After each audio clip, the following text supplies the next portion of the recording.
Hi everyone, welcome to your tutorial on how to create your gorgeous Japanese and Swarovski chainmail cuff bracelet. So we're using 3 different sizes of jump rings. The centre row uses your 8.5mm inner diameter on a 1.25 wire. Your 2 outer row large rings are 7.5 ID on a 1.25 YD, and the small jump rings are all 3.75 on a 1mm wire. Your bicones are 6mm in size, and you're going to be needing enough of your beading thread for the length of your bracelet. And what we're going to do to start with, I've already started this piece here just so you can see, is I've added a single jump ring onto a handle. In this case I'm using a safety pin, a single jump ring onto a handle, and then I've added another single jump ring to that jump ring, and this is where I've attached my beading thread to. It's just got caught up there we go. So there you can see I've attached my beading thread to that second jump ring, and then all I've done is I've placed a small jump ring either side of the beading thread. So the second jump ring down has got your 2 small jump rings and your beading thread in the middle. So what we're going to do to start with is we're going to take one of our 8.5mm jump rings, and taking our chain nose and flat nose pliers, I'm just going to open that up and I'm going to add it onto the 2 small jump rings that are hanging down. Give that a close, and I'm just going to make sure that my beading thread is in the middle of where I want it. So I've got my beading thread now sitting in the middle of my 2 jump rings, and I'm going to flip my work over. I'm just going to feed that up through the middle. 1 second. I want to make sure that everything's in the correct place. So I've got my large jump ring, let me just move those out of the way. So I've got my large jump ring and then my beading thread, and then I'm going to take another large jump ring. Oops, a daisy, drop my pliers. And I'm going to place that over the top of the beading thread through the 2 small jump rings. So we don't want to connect the beading thread, we're just going to connect the 2 small jump rings together like so, and close. So now we have our 2 large jump rings. Just make sure that your closures are neater than mine. Our 2 large jump rings with our beading thread sitting in the middle. And now what we're going to do is going to add on our first bicone, and that will sit in the middle like so of our 2 large jump rings. And now to keep this in place, we're going to take 2 small jump rings and we're going to place them either side of the beading thread but onto the large jump ring. So onto 1 large jump ring,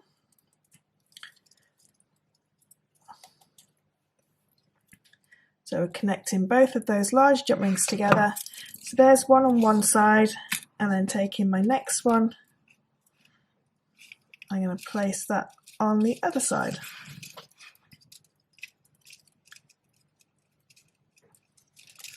And just give that a little close. So now we've got our first Swarovski in place. So we can see there we've got that Swarovski nicely in place. I can now take another 2 of my largest jump rings, so the 8.5 jump rings, and again go through those 3.75 jump rings, making sure that that beading thread sits in the middle. You might just have to lift it up so it goes through neatly. Sometimes if you let it concertina together, you might connect the other large jump ring. We just want those 2 small jump rings.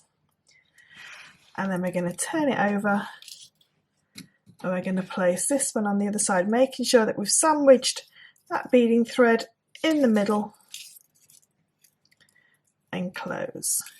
And now we can take our second bicone and we can place that onto the end of our beading thread.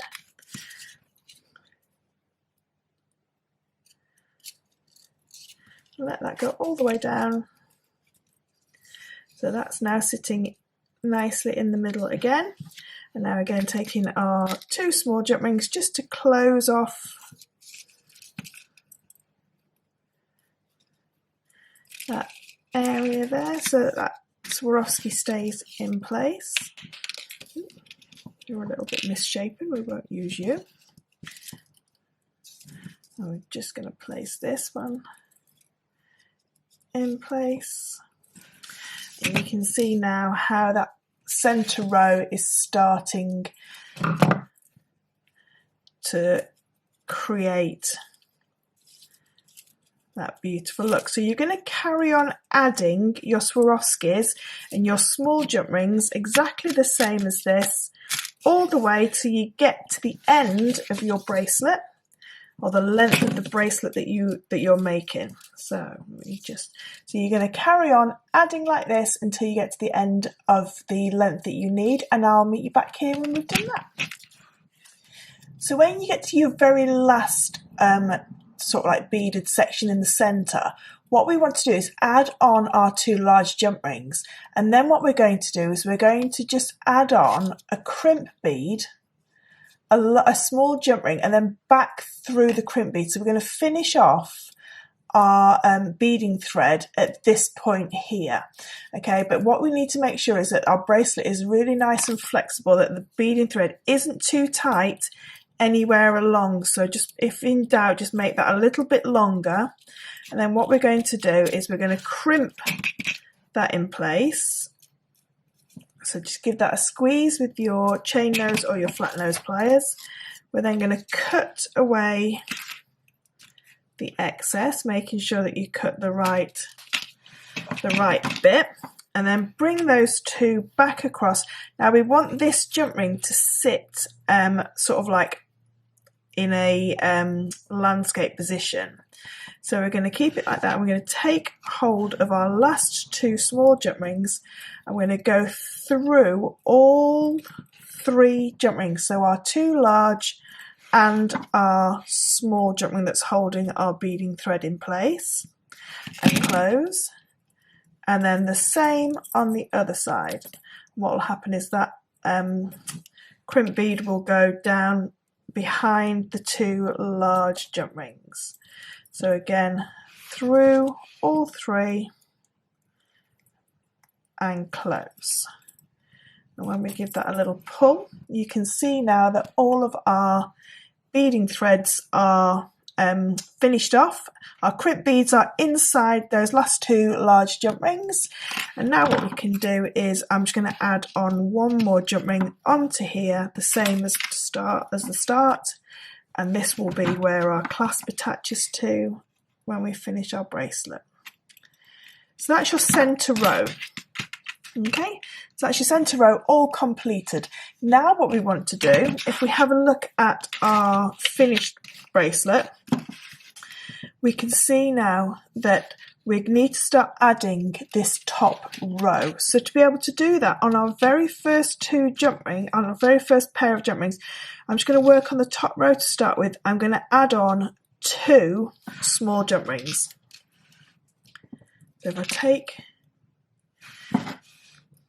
2 small jump rings, I'm just going to add them onto the very first of my jump rings, my large pair of jump rings, should I say. So there's 1 and there's 2. And then I'm going to add 4 jump rings onto the next one. So I'm going to add 4 jump rings onto here.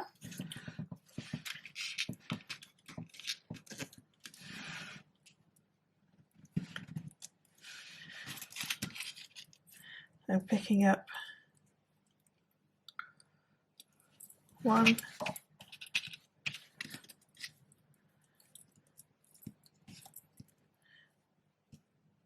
2,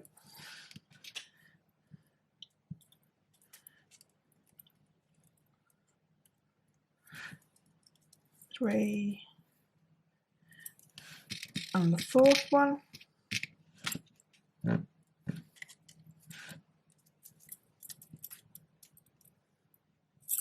So I've now got 4 jump rings on here. So what I'm going to do is I'm going to add 4 jump rings to every single one on the top row to start with, and I'll meet you back here when I've finished that. So I've gone ahead and I've put 4 jump rings on every other one apart from the very last one, which, like the very first one, only has 2. So now what we're going to do is we're going to place on this top row, and what we're going to need is we're going to need a large 7.5 jump ring, and I'm going to take 2 jump rings from the second large pair and the 2 first jump rings, and then before I close I'm going to add on 2 closed jump rings. There's 1 and there's 2, and I'm going to close that up. So it's now got 6 jump rings in place. And I'm doubling up now because this is a Japanese 12 in 2, so every large jump ring has to be doubled up. So I'm just going to go through the same 6 jump rings, doubling that up, making sure that those jump rings don't cross over, using my 7.5s, and there I've got my first of my top row in place. And again, I'm going to take another open jump ring, and what I'm going to do is I'm going to take the other 2 from the second jump ring and the first 2 from the third jump ring. Now I like to go backwards on myself, so I like to do the 2 from the third jump ring, the 2 from the second jump ring, and also the 2 loose jump rings from the very first one. So I've got 2, 4, 6 jump rings in place already, and before I close I'm going to add on 2 more closed jump rings. So the 2 closed jump rings that we add are to make sure that you've got enough jump rings sticking through. There we go. So the 2 jump rings that we've just added, that's so that we can move to the next one along. And we're going to close that up. So we now have this. And again, I'm going to do exactly the same with our second large jump ring and go through all 8 of those small jump rings. So the 6 that are in place plus the 2 loose ones. And close. And we're going to carry on like that all the way till we get to the end. So I'll meet you back here when I've done that. So I've gone all the way along the top, and just on the very last one, the same as when we started, we don't add on the 2 on here or here. So you don't need the 2 loose jump rings, you're just finishing off that row. So I'm now going to replicate this on the bottom, starting with 2 on this jump ring, 2 small jump rings here, 2 small jump rings here, and the rest of them have got 4, and then connecting those together with the 7.5s. Once I've done that, I'll meet you back here. So I've completed the bottom row exactly the same as what I did the top row, and all that's left to do now is attach a clasp to one end and maybe another jump ring to the other so that your clasp has something to attach to, which I'll show you in the finished piece. So there you've got your clasp attached, and then the other end where your clasp attaches to, and there you've got your beautiful gorgeous Japanese and Swarovski cuff.